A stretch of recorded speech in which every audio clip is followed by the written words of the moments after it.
బులెటిన్లో మనం మరో బ్రేకింగ్ న్యూస్ చూస్తున్నాం. జయశంకర్ భూపాలపల్లి జిల్లా మహదేవ్పూర్ మండలం అంబటిపల్లి వద్ద మేడిగడ్డ బ్యారేజ్ పనులు కొనసాగుతున్నాయి. ఎన్డీఎస్ఏ బృందం తెలిపిన విధంగా వర్షాకాలంలో సైతం పనులు నిర్వహించుకునేలా అధికారులు సన్నాహాలు చేస్తున్నారు.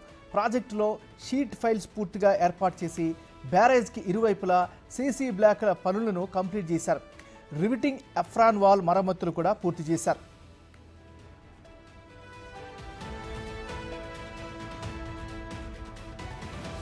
ఏడవ బ్లాక్లోకి వరద నీరు రాకుండా మట్టి కట్ట నిర్మాణం చేశారు. వరద ప్రవాహం పెరగడంతో 1వ బ్లాక్ నుండి 5వ బ్లాక్ నుండి వరద నీరు వెళ్లేలా ఏర్పాట్లు చేశారు. బ్యారేజ్లోని అన్ని గేట్లను తెరవడంతో వరద నిరాటంకంగా దిగువ భాగానికి వెళ్తోంది.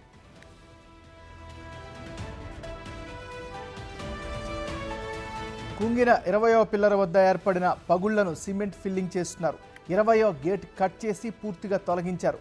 7, 8 బ్లాక్లలో చేరి ఉన్న నీటిని 40 HP మోటార్లతో బయటికి తోడివేస్తున్నారు. వర్షాకాలంలో సైతం పనులు నిర్వహించుకునేలా అధికారులు పూర్తి స్థాయిలో సమాయత్తమై పనులు చేస్తున్నారు.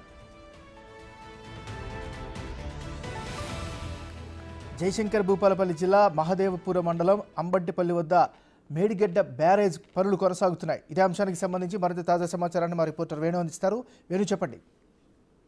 ఎంఎన్ఆర్ మరో 2-3 రోజుల లోపల అటు మరమ్మత్తు పనులు అయితే పూర్తయ్యే అవకాశం కనిపిస్తోంది. ఇప్పటికే ఎన్డీఎస్ఏ నివేదిక ఇచ్చినట్లుగా 85 గేట్లను కంప్లీట్ గా లిఫ్ట్ చేశారు. దాంతో పాటుగా 20వ గేటు లిఫ్టింగ్ ఇబ్బంది కావడంతో దాన్ని వెల్డింగ్ ద్వారా పూర్తిగా కట్టింగ్ చేసి తొలగించిన పరిస్థితి కనిపిస్తోంది. ఇక ప్రస్తుతానికైతే 7వ బ్లాక్ కు సంబంధించిన మరమ్మత్తు పనులు పూర్తయినాయి కాబట్టి ఆ 7వ బ్లాక్ లోపలిగా సిమెంట్ కాంక్రీట్ ఫిల్లింగ్ కూడా జరిగింది కాబట్టి అక్కడికి ప్రస్తుతం వరద నీరు రాకుండా అయితే మట్టి కట్ట నిర్మాణం చేశారు. ఆ కింద బేస్ లో నుంచి వస్తున్నటువంటి వాటర్ ను కూడా అటు 40 HP మోటార్ భారీ మోటార్లతోని ఆ నీటిని కూడా దిగువకు వదులుతున్న పరిస్థితి కనిపిస్తోంది. మరో 2-3 రోజుల పాటు వరద తీవ్రత కనుక పెరగకుండా ఉంటే ఇప్పటి వరకు చేసినటువంటి గ్రౌటింగ్ పనులు, అదే విధంగా పీర్స్ 20-21 పీర్స్ భారీ పగుళ్ళు వచ్చిన దాని ఇప్పటికే సిమెంట్ ఫిల్లింగ్ జరుగుతుంది కాబట్టి ఆ వరద నీరు రాకుండా అటువైపు అయితే ప్రస్తుతం ఆ చర్యలు అయితే తీసుకున్న పరిస్థితి ఉంది. మొత్తానికి ఇప్పుడు వస్తున్నటువంటి దాదాపు 4000 నుంచి 5000 క్యూసెక్ల వరద నీరు వస్తుంది. ఆ నీటిని అంతా కూడా 1 నుంచి 5వ బ్లాక్ వరకు అటు కిందికైతే మళ్ళించి డౌన్ స్ట్రీమ్ వైపు వదులుతున్నారు. కానీ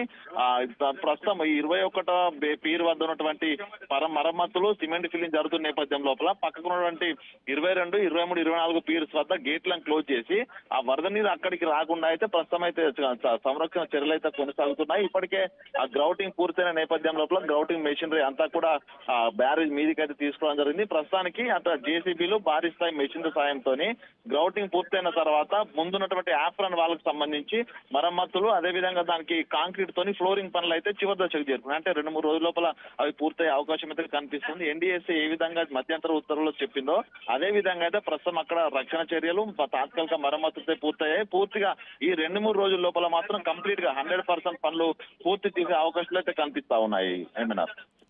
అంటే వర్షాకాలంలో కూడా పూర్తి స్థాయి శరవేగంగా పనులు చేస్తూ ఉన్నారు. దీనికి సంబంధించి ఎలాంటి జాగ్రత్తలు తీసుకున్నారు? అంటే దాదాపుగా జూన్ 2వ వారం లోపలికే పనులు పూర్తి చేయాలంటూ కూడా మొదటగా షెడ్యూల్ చేసుకున్నారు. కానీ జూన్ 2వ వారంలో వరదలు వస్తాయి, అప్పుడు పనులు చేయలేమంటూ కూడా షెడ్యూల్ చేసుకున్నారు వర్క్లన్నింటి కూడా. కానీ అటు వరదలు రాకపోవడము, వర్షాలు కూడా కొంత తెరిపివ్వడంతో అధికారులు అటు రాష్ట్ర ప్రభుత్వం కూడా ఊపిరి పీల్చుకుందని చెప్పాలి. అప్పటి నుంచి దాదాపు 22 రోజుల సమయం ఇంకా అదనంగా లభించిందని చెప్పుకోవచ్చు. అందుకే మరొకసారి ఆ యొక్క పనులను కూడా చేంజ్ చేయడం జరిగింది. టైం కూడా ఎక్కువ దొరకడంతో అటు గ్రౌటింగ్ పనులను కూడా 2వ విడతలుగా గ్రౌటింగ్ పనులు పూర్తి చేశారు. అదే విధంగా ఈ సిమెంట్ ఫిల్లింగ్ కూడా మొదటగా వరదలు పూర్తయిన తర్వాత చేయాలని భావించారు. కానీ ప్రస్తుతం వరదల సమస్య కూడా లేకపోవడంతో సిమెంట్ ఫిల్లింగ్ జరిగింది. డౌన్ స్ట్రీమ్ వైపు, అప్ స్ట్రీమ్ వైపు 2 వైపులా సీసీ బ్లాక్లు, రివిటింగ్ వాళ్ళు పునర్నిర్మాణం కూడా కంప్లీట్ అయింది కాబట్టి ఇంకా అసలు ఏదైతే ఎన్డీఎస్ఏ చెప్పినప్పుడు షెడ్యూల్ చేసుకున్నారో దానికంటే అదనంగా కూడా ఇప్పుడు మరమ్మత్తు పనులు అయితే పూర్తయి మొత్తానికి మరింత డ్యామేజ్ జరగకుండా మాత్రం ఈ 15 రోజుల అధిక సమయం లభించడంతో దానికి సంబంధించి కరకట్ట నిర్మాణం కూడా పూర్తి చేసి ఇప్పుడు ఉన్నటువంటి మరమ్మత్తు అయితే పూర్తయ్యాయి. ఒకవేళ వరదలు దాదాపుగా 20,000 నుంచి 30,000 క్యూసెక్ల వరద వస్తే తప్ప 7th బ్లాక్ వరకు నీళ్లు వచ్చే పరిస్థితి లేకుండా ప్రస్తుతం సంరక్షణ కట్ట కూడా ఏర్పాటు చేశారు కాబట్టి డ్యామ్ కి అయితే మరింత ప్రమాదం జరిగే అవకాశం లేకుండా అయితే అధికారులు చర్యలు తీసుకున్నారు. ప్రస్తుతం వర్క్స్ కూడా అదే కొనసాగిన పరిస్థితి ఉంది. Thank you Venu.